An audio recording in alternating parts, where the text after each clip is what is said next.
I wanted to just begin with introducing myself. I'm Cindy Martin. I'm the Traditional Wellness Coordinator for Six Nations Health Promotions. And I have had the honor of creating our traditional health model that our people have always had an oral tradition of telling the story about the peacemaker. And for a number of years, since 2006, I was in developing a wheel to help people understand our culture and have an avenue for people to reconnect. It started back when I had gotten a call from Children's Aid Society in British Columbia, and they had a young boy that was 17 and going to be 18 in 3 months' time, and wanted a number of information stories, cultural knowledge that could be flown to him, and he could read it and prepare to understand who he is and where he belongs and where he comes from. Him being 17, he was going to be flown from BC to Ontario to meet his family for the first time. And coming to Six Nations, he was to have a new beginning of his life. So that's inspired me to help him understand who he is and his culture without fear. And he wasn't the only child that would be coming home returning. There was 4 other siblings that was in his family, and he was the first to make this journey home. One of the things is that all of the siblings lived separately, so they didn't really see each other, and they didn't grow up with each other too. So a starting point was for them to even reconnect with themselves and their family and their culture. And so this journey begins with the teaching from the Peacemaker and its message of the Tree of Peace, and it's to help people find peace, strength, and a good mind. So the Reconnection journey, it is a unique traditional health model because it identifies what our teachings are. So with the Tree of Peace, we have the 4 white roots that extend in the 4 directions, and this they said that if anyone that was looking for peace, strength, and a good mind, they would follow the roots of the tree back to the Haudenosaunee, and the Haudenosaunee would be able to explain the meaning and the purpose of the Great Peace. So the reconnection to self and family. We have a very solid base of understanding between the celestial tree in the sky world and the Tree of Peace here on earth. And so a lot of our teachings come from health and wellness. And because in this day and age where we live at a fast pace and we want to hurry along with our lives, and if we fall down, we expect ourselves to pick ourselves right back up and keep running. Well, the tree in its environment, it says that for every year that it is alive and it grows, it has a tree ring that represents a year in its time frame in its lifespan. So this tree is probably at least 50 years old. And as you can see, it has little scratches, little markings, blemishes on there, and it can also represent stress, severe stress, and even traumatic stress. And it alters its growth and development.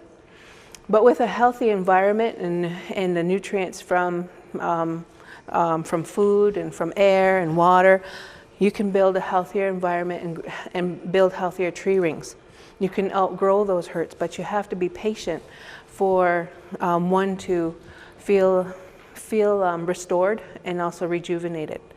So that's the hopefulness that the tree gives us, and its lesson is for us to be patient with our own healing. And the vision of this health model is to strengthen our personal fire and by promoting 3 components of cultural significance of peace, strength, and a good mind. That, in one aspect, it is the basis of our vitality or our resilience. Its purpose is to help teach our beliefs, our practices, and it's promoted as a way of life. The resource was designed to help an individual have a visual pathway to reconnect to self, family, and their culture based on their own alignment. An individual chooses their alignment and moves along a pathway towards self-learning, starting from the center, and learn one's ways of self-care to balance their own well-being. Our values, whether our values are based on our faith of traditional or Christian teachings, our beliefs are to help guide us to be the person we choose to be. Some may want to have just a simple life, live in a good way, and experience happiness and good health. Others, personal values influences their actions, and emotions reflect to what matters most to them.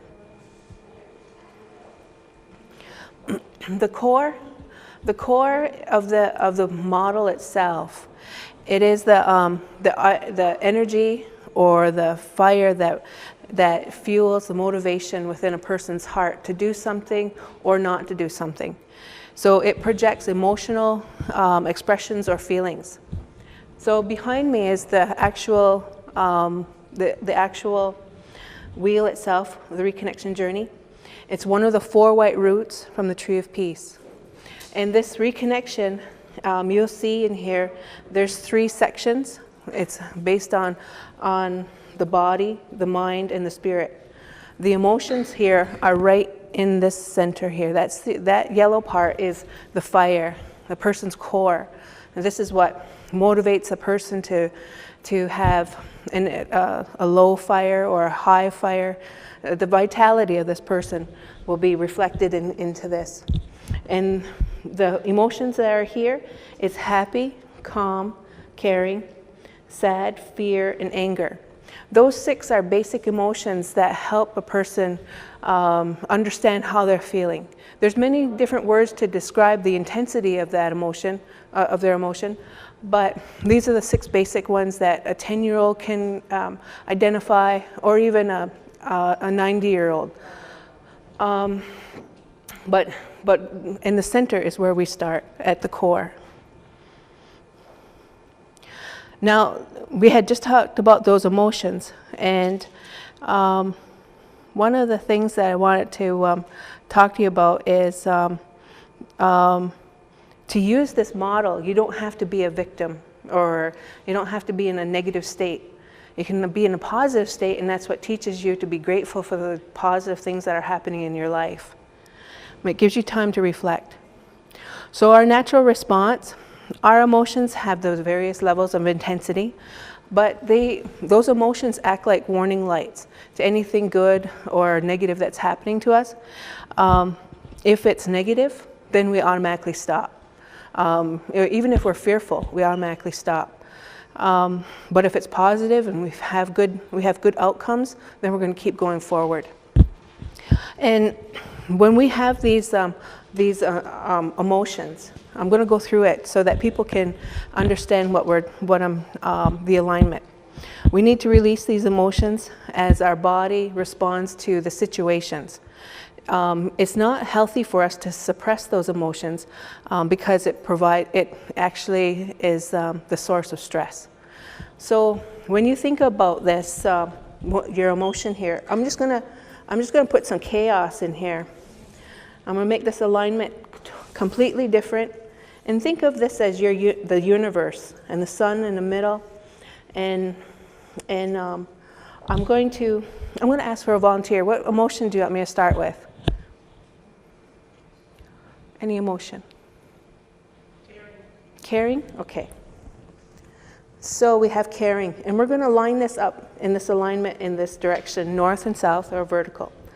So where do you one of the questions that I ask the person, is where do you feel that you hold the caring? Is it in your spirit, your body, or your mind? Anyone want to say where they hold their feeling of caring?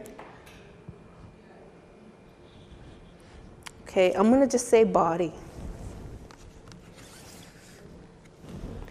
So I can feel that emotion that I'm carrying it, and I express it, maybe by just taking care of myself, the nurturing that I'm doing. But this emotion, again, it has to be expressed. So with our body, we understand that we can be holding that emotion, and we can be emitting it in a positive way with smiles and gleaming eyes, so we're in a positive state. So this also helps us with the next layer, and we can utilize the elements of nature as our medicine.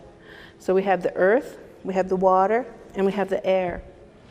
I'm going to use myself because it's a lot easier, but for me, when I rejuvenate, I like the water. If anybody knows me, I'm on the water paddling. I like drinking water. I like taking baths. Those things are relaxing to me. So now, another level that is to help us rejuvenate and is medicine to us are the animals. Whenever we're down, they come to us to help uplift our feelings. So we have the air animals, the land animals, and the water animals. You can use your clan, but if you have a favorite animal, such as a dolphin or hummingbird, you still can put them in the water or land animals. So mine is turtle, and that would be my source of animals that nurture me. It's just making sure that I have these animals in line with how I rejuvenate myself. I can see my connection with the land, the air, and the water. Now the other thing is that this emotion that I'm getting, I'm going back to what the situation is, and this means that whatever the situation is affecting either my family, my community, or my nation. So for me, for my caring, I look to my family. My family is right here, but you know what? I have a second thought. I have a lot of caring for my community. So and the way I do this is sharing and being helpful and being a resource to many people.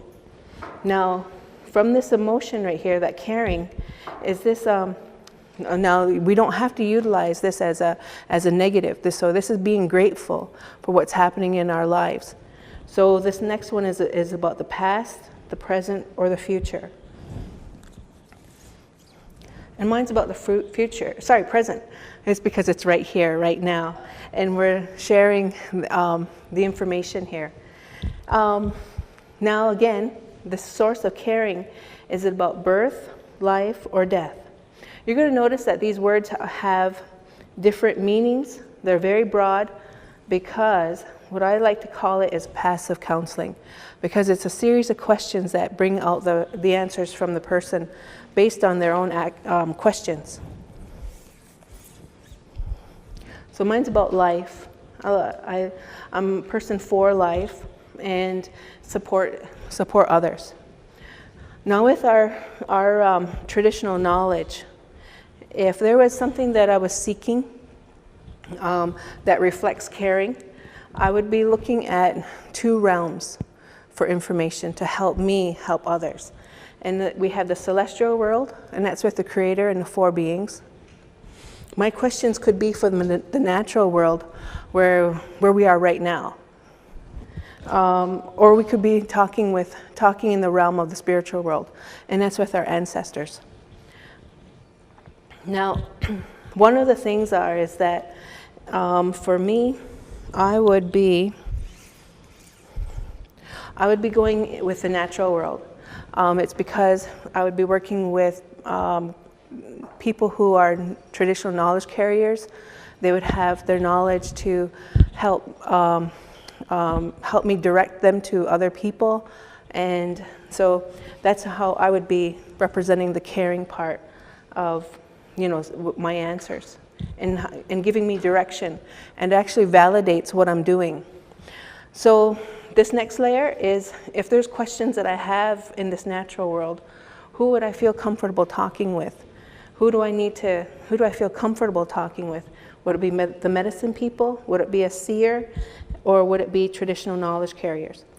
Does everyone know what a seer is? Everybody okay with that? They're the people who would speak on a spiritual level with our ancestors.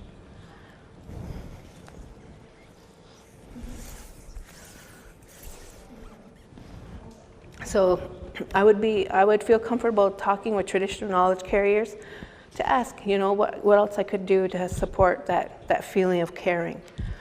Now, whatever's told from here, told to me at this layer, they would, another layer of people would support my quest for knowledge.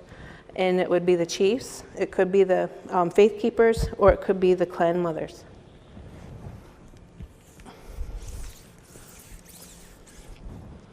And I would go and talk with the clan mothers because they're the leaders of our families, and they would also know about that nurturing role that they too carry. So as you can see, there's this alignment that's coming, and with this direction that I'm getting, I have to ask myself, what am I seeking? Am I seeking strength, peace, or a good mind? Because this whole aspect of caring right here is my core motivation. And so I'm looking for peace.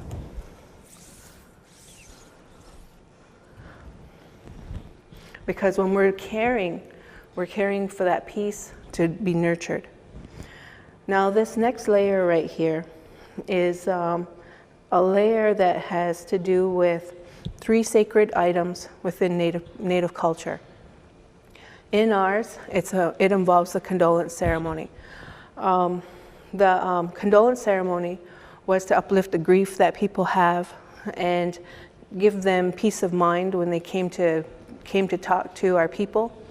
So they would offer these symbolic words, gestures to clean them off. But in this case, it's to help you reconnect and remember who you are instantly when you see those things. It's to inspire you to know that your ancestors have given you this knowledge to live in a good way. So your empowerment is looking at one of these 3 items and reconnecting instantly. So the first one is water.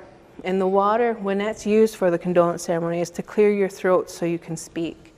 And then the white leather is to help dry the tears from your eyes, clear them away so that you can see. And the feather is to clear your ears so that you can hear. And for me, it's the water.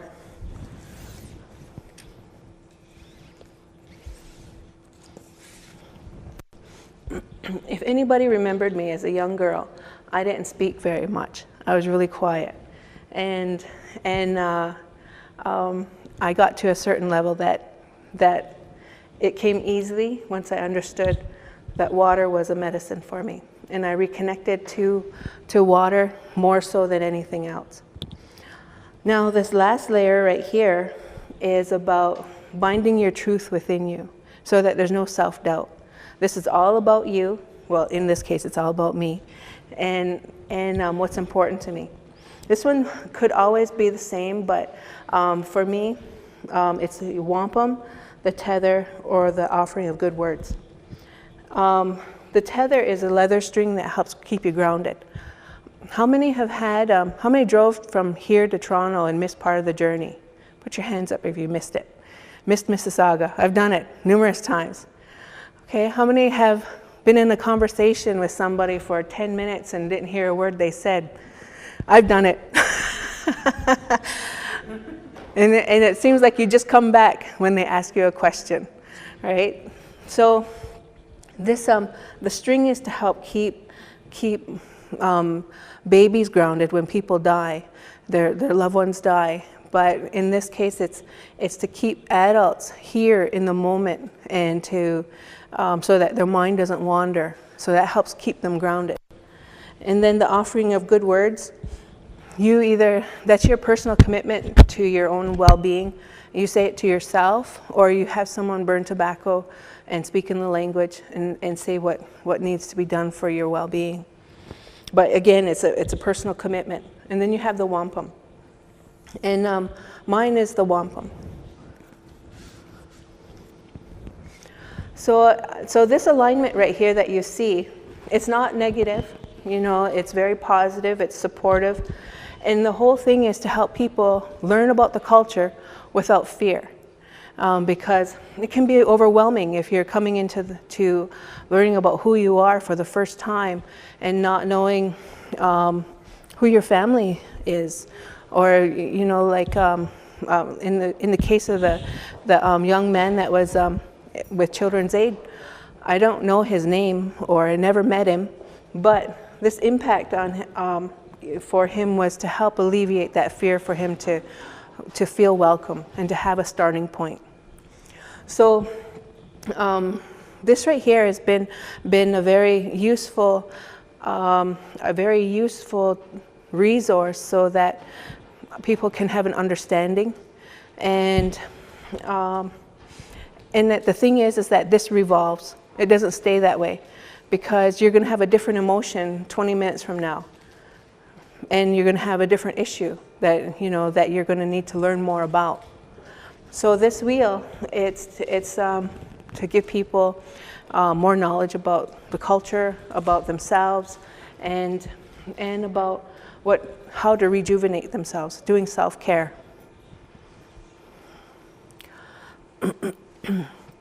So I realize it's new. This is an introduction. Do I have any volunteers that want to come up and try this? Okay. Okay, so what we're doing is looking after the body, the mind, and the spirit. It is different from the medicine wheel. The medicine wheels had about 50 years of promotion, and that's globally.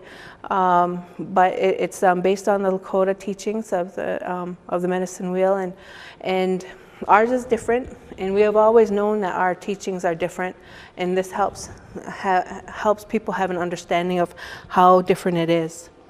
But with our emotions, I know that we're talking about self-care. Self-care to rejuvenate oneself is so important, because we have a lot of things that we wear a lot of hats in the community or in our families. So taking the time to be good to ourselves is first and foremost. We got to reverse that aspect of being the last one on the list, right? So we got to be on the top of the list of self-care. Are there any questions so far? Okay. So that self-nurturing, a lot of people don't really remember the actual aspect of what rejuvenation is, but it is finding something that you really enjoy that you can lose yourself in, and it's if you practice it regularly, you'll avoid burnout, and you will have less symptoms of fatigue. So some of the examples are learning, exercising, praying, and again, releasing your emotions in a healthy way. One thing that I like to concentrate on is how do we relax or self-nurture with connecting to the earth? What are some examples? Does anyone know? What could you do to rejuvenate, to connect with the earth? Meditate. Yeah, you can meditate. Hiking, yes. Anything else? Gardening, right. It's perfect. Those are all perfect ideas. Planting, sitting on the grass, playing with sand. A lot of these are actually taking time and stopping it to enjoy life, that you're in creation, within creation. And that's the biggest part that everybody misses, is that they're not enjoying the aspect of creation. So, so those are some of the examples. Now the other one that we're going to talk about is how do we connect to the air? Can anyone give me an example? How do you connect to the air? Yeah, breathing. Anything else? Yeah. Yes, feel the wind and the breeze. Okay, so it's listening to music because it travels in the air, listening to stories, singing songs, that would be utilizing your breath work, sitting outside watching the stars or the sunrise or sunset, listening to nature. That would be like the birds. Maybe you have a beaver nearby, you know, chopping down trees, right? So listening to them. And so we have another one. And then how do we connect to the water? This would be, pardon? Canoeing, yes. Yeah. Paddling? Swimming? Yes, swimming. Fishing, yeah. Perfect. You guys know it all.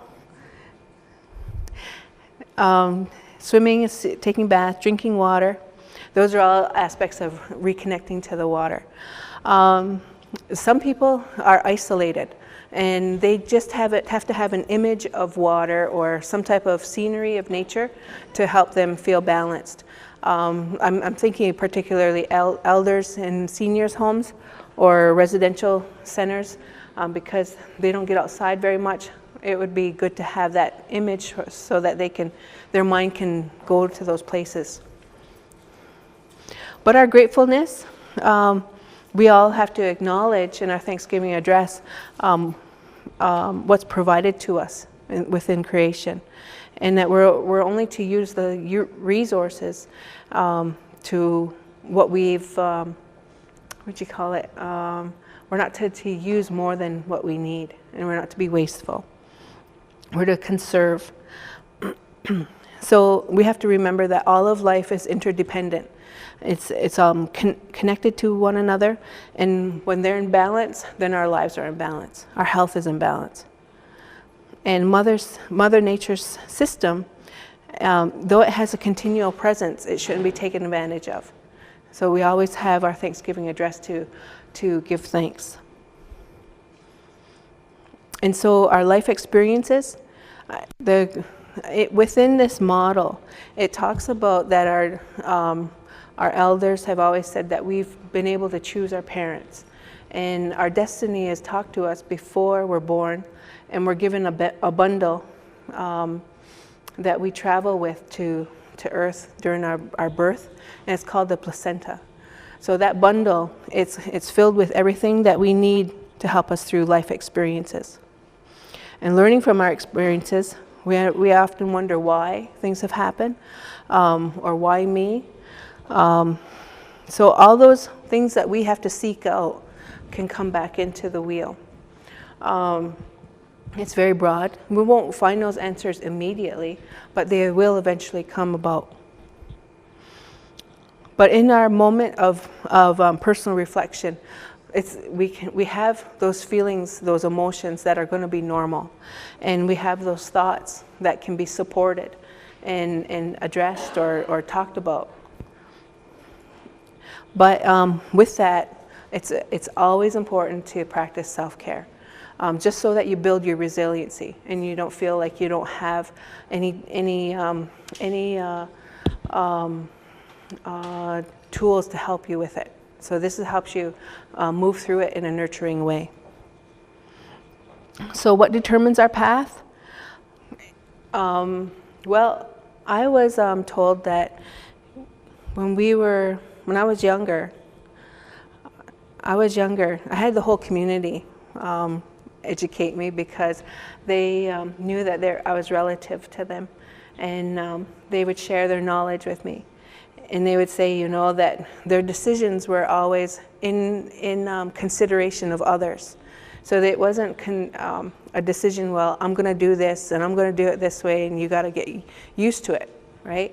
It was always that we always made the consideration of people and how it was going to affect others around us, how it's going to affect our families, and even more so, 7 generations ahead. That's how our intention was always to be thought of in the most important. So the impact of others was very important to us. And they said if we had good intentions with our decisions, that would be followed through. It would happen.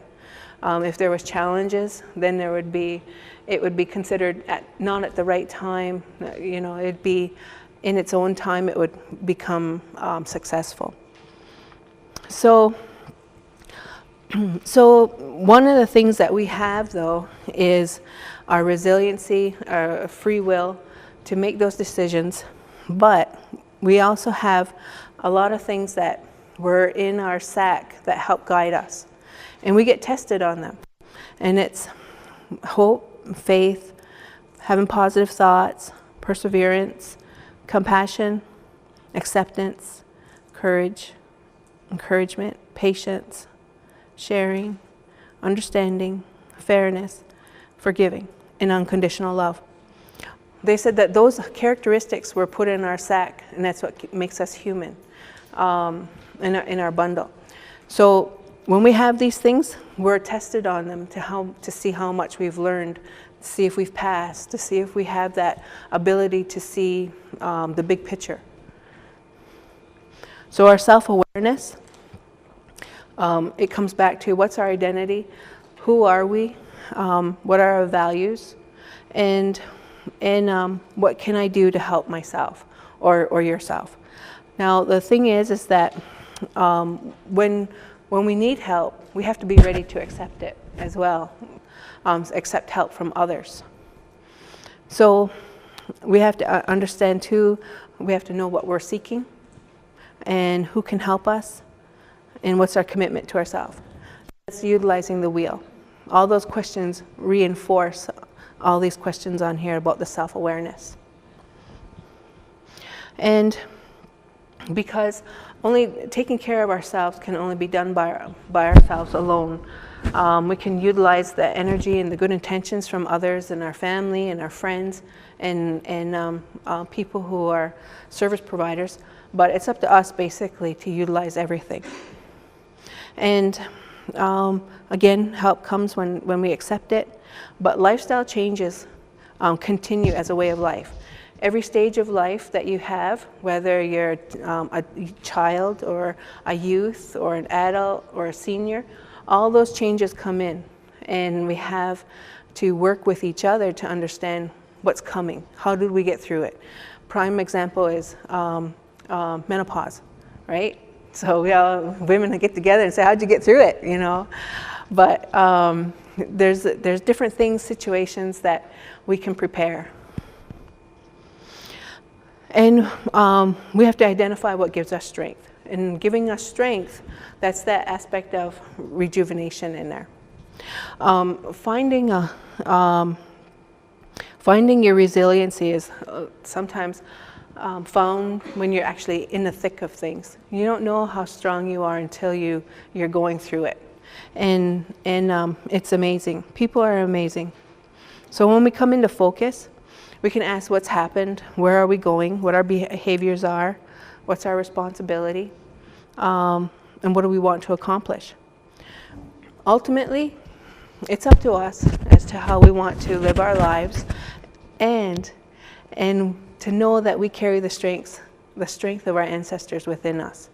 So we're not alone, and that we can utilize all of the traditional knowledge that's around us. Sometimes it feels like we don't have self-control of what's happening in our lives. It could feel like it's a mudslide, but rest assured that things do settle. And it's best to know what our potential is. We're always taught to be able to rise above those challenges and not to stay stuck in those negative situations for very long. So with our tree branch, we talk about that our elders were able to find water by just using a tree branch. I've seen it. I know it exists. I've tried it, but I've not been able to take that energy and use it into a tree branch. But if you think of this as a tree branch, you're holding on to the two branches right here, and this one takes you to the source of water. But in this case, it's to the source of knowledge when you're holding on to the wheel. It's a very powerful wheel because it's an individual pathway that one is seeking, and it's probably one of the things that we have learned to detach from the emotions that we experience. And so this right here brings us to a full circle and be able to help us to reconnect to ourselves, our family, and our culture. So are there any questions? Any questions? Well, I'm going to invite anybody to come up, give you guys some time to practice it, and let the wheel speak to you. Thank you.